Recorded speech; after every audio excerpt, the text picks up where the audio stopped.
Hi, and welcome to College Planning Untangled, where we help our families simplify the college planning process. I'm Kristin Clark. I'm a career exploration coach, helping 16 to 26-year-olds determine a career path. And I'm here with Bobby Hood, our ACT, SAT testing guru. Bobby, how's life treating you? Just glad to be here today. I like our topic today. It's I think everybody makes a lot of assumptions about college, right? Yeah, and I'll tell you, in a lot of our schools, especially schools that have second, third, fourth generation college students or college parents, we see a lot of schools and adults just assuming that kids are going to go to college.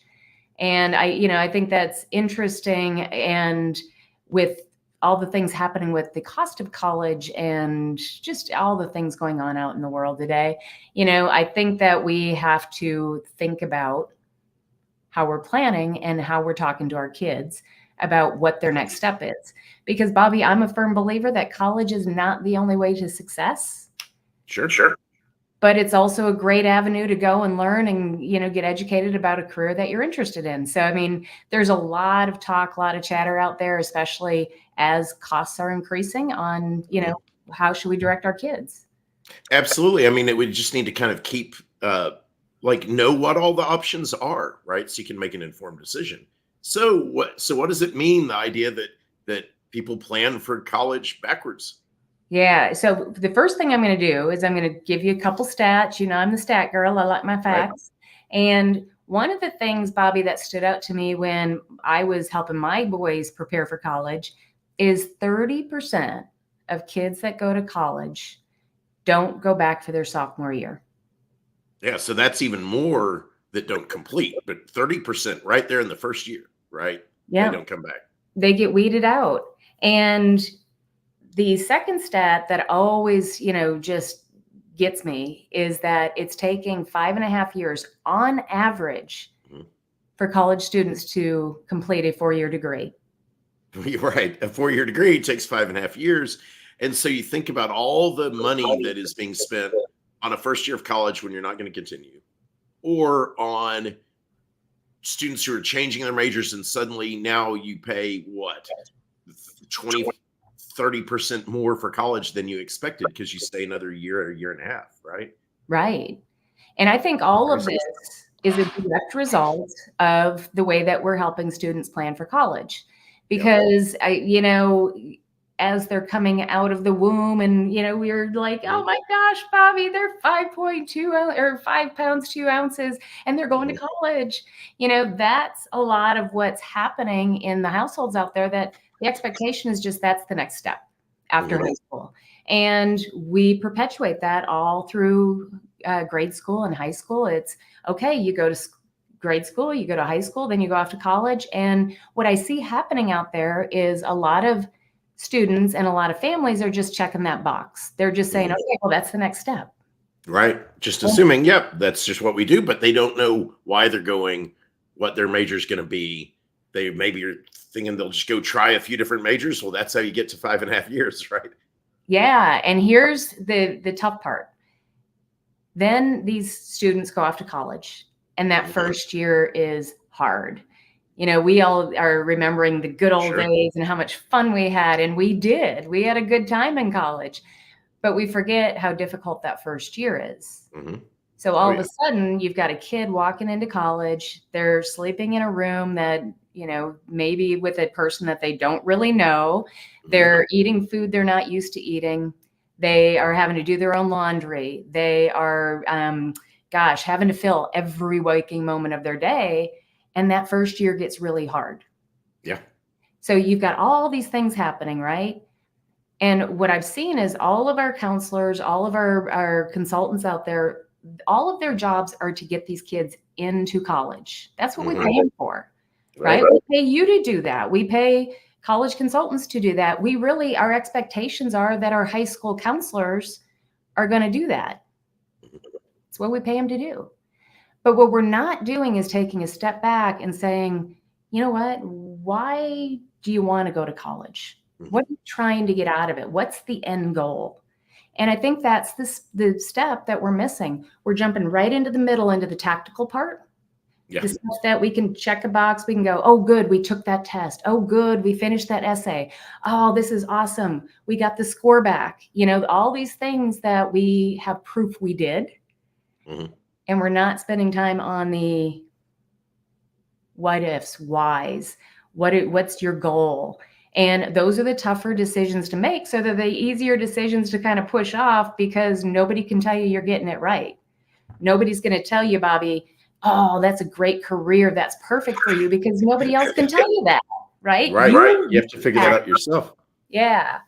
So I just feel like we're, and I've seen, right, through my work and data, that the kids that go off to college, having really thought about why they're going and what kind of career they're looking for, those are the kids that are getting out in 4 years.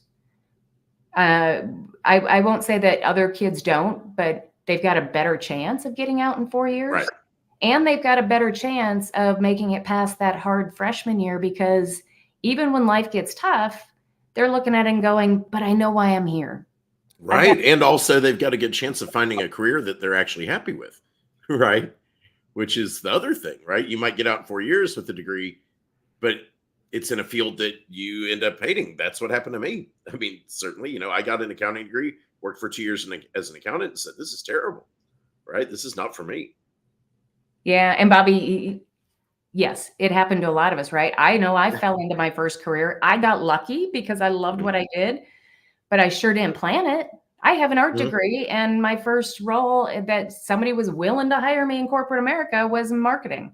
I mean, it fell into my lap, right? And I've talked to so many people. They're like, yeah, oh my gosh, yes, I had no idea what I wanted to do when I went into college.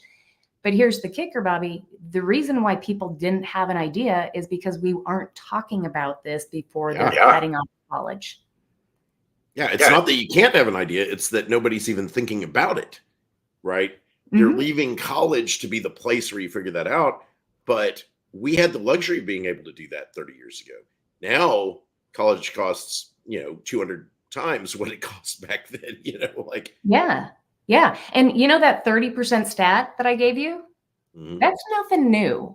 That's been around for decades. Yeah. So back in our day, that was still happening. The difference was it wasn't a major financial decision at the time. It was money. We all knew college cost money, but it wasn't what it is today, for sure. Right. It wasn't you're getting into debt that will follow you for the rest of your life, that sort of thing, or spending, the equivalent of buying a house, to go to college. Yeah, for sure. So one of the other things that I hear a lot from parents is like, it doesn't matter what you major in. Don't worry about it. I didn't major in what I did. Right. You're right. And I think that we could all say that for most professions, you can get away usually with maybe having a major that doesn't fit exactly, right? Yeah, sure. However, if you've got an opportunity to think about what you want to do as far as a career path, and then take classes and have a degree that supports that, so that you can get out and try some of the things that are involved, in that area of study, doesn't that feel like a much better route to go, and a little bit more like, hey, I'm strategically kind of working my way through life, so hopefully I can be successful faster. Absolutely. And I mean, and to some extent, you're just sort of relying on luck and personality and family connections if you just go get a history degree and then hope for whatever, that you'll find a job somewhere. You need to have, it's a whole lot safer and a whole lot more likely to get you into a career that you actually enjoy and you'll find rewarding if you plan ahead. Right. And it doesn't take out that exploration phase either. Exactly. I always talk about the pie shape. I'm like, hey, if we can get you in here so that you can let's see if I can get the angle right, so that you can get into school and really start building on this idea of the thing you think you might want to do, that's not stopping you from making a different decision. Right. You're just going in the right direction so that you're not going to have to completely reverse course later. Right.